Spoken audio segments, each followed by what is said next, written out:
Baiklah, pada hari ini kita akan masuk kepada kebebasan beragama dan kepercayaan di Indonesia. Pengertian kemerdekaan beragama dan berkepercayaan. Kemerdekaan beragama dan berkepercayaan mengandung makna bahwa setiap manusia bebas memilih, melaksanakan ajaran agama menurut keyakinan dan kepercayaannya.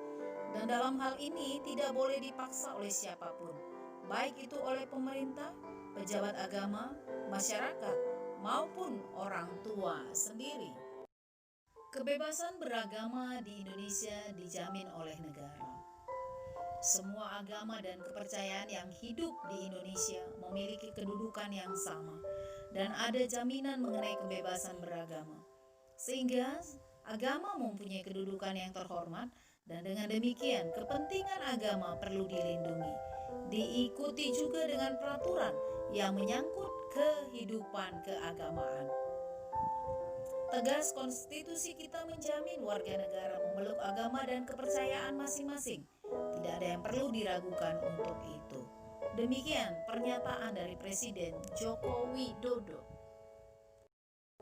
Pancasila sendiri sebagai ideologi dan pedoman hidup bangsa Indonesia, khususnya di sila yang pertama, ketuhanan yang Maha Esa. Ini mengandung arti bahwa bangsa Indonesia menyatakan kepercayaan dan ketakwaannya terhadap Tuhan Yang Maha Esa. Manusia Indonesia percaya dan takwa terhadap Tuhan Yang Maha Esa sesuai dengan ajaran agama dan kepercayaannya masing-masing menurut dasar kemanusiaan yang adil dan beradab. Mengembangkan sikap hormat menghormati dan bekerja sama antar pemeluk agama dengan penganut kepercayaan yang berbeda-beda terhadap Tuhan Yang Maha Esa.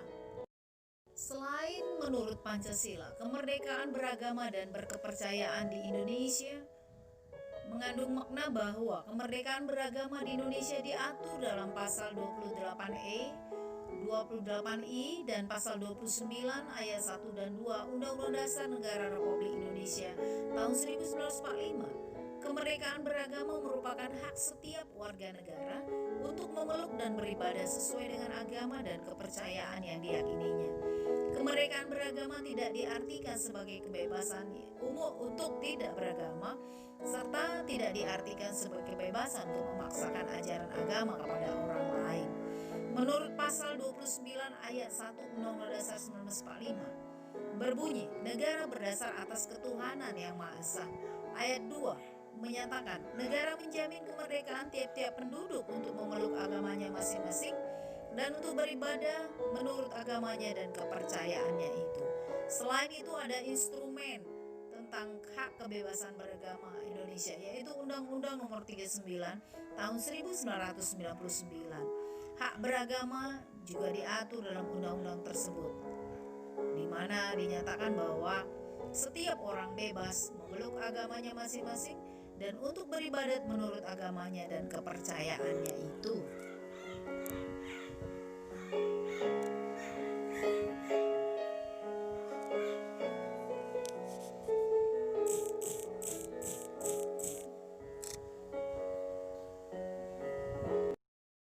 Fungsi agama bagi kehidupan secara umum adalah sebagai petunjuk dan pedoman hidup. Secara khusus, tentu tergantung kepada ajaran agama masing-masing. Di Indonesia sendiri, upaya untuk membina kerukunan hidup beragama adalah dengan tri kerukunan umat beragama. Yang pertama, kerukunan interumat beragama. Yang kedua, kerukunan antar umat beragama. Yang ketiga, kerukunan antar umat beragama dengan pemerintah. Tri kerukunan umat beragama diharapkan menjadi salah satu solusi terciptanya kehidupan umat beragama yang damai, penuh kebersamaan, bersikap toleran, saling menghormati, dan menghargai dalam perbedaan yang ada. Strategi pembinaan kerukunan umat beragama.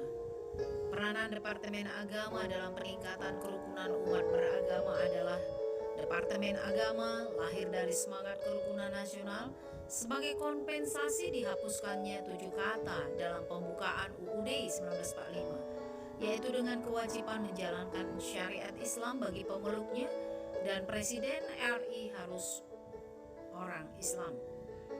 Semula, para pendiri bangsa telah sepakat negeri ini berdasarkan Pancasila sebagaimana rumusan Piagam Jakarta 22 Juni 1945. Namun pada rapat BP UPKI 18 Agustus 1945, 7 kata tersebut dihapus demi memenuhi aspirasi masyarakat Indonesia Timur. Keanekaragaman agama yang ada di Indonesia juga bisa menyebabkan beberapa konflik kerukunan umat beragama. Penyebab terjadinya konflik itu adalah satu, kemajemukan horizontal, yang artinya adalah struktur masyarakat yang majemuk secara kultural, seperti suku bangsa, agama, ras, dan majemuk secara sosial, dalam arti perbedaan pekerjaan dan profesi, seperti petani, buruh, pedagang, pengusaha, pegawai negeri, militer, wartawan, alim ulama, sopir, cendekiawan, dan lain-lain. Yang kedua adalah kemajemukan vertikal, yang artinya struktur masyarakat yang terpopulasi berdasarkan kekayaan, pendidikan, dan kekuasaan.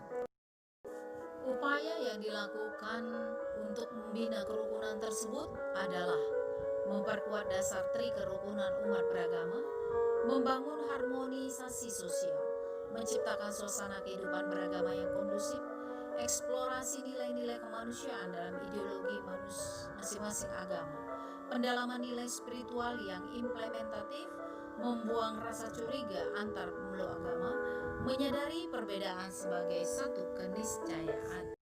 Sampai di sini materi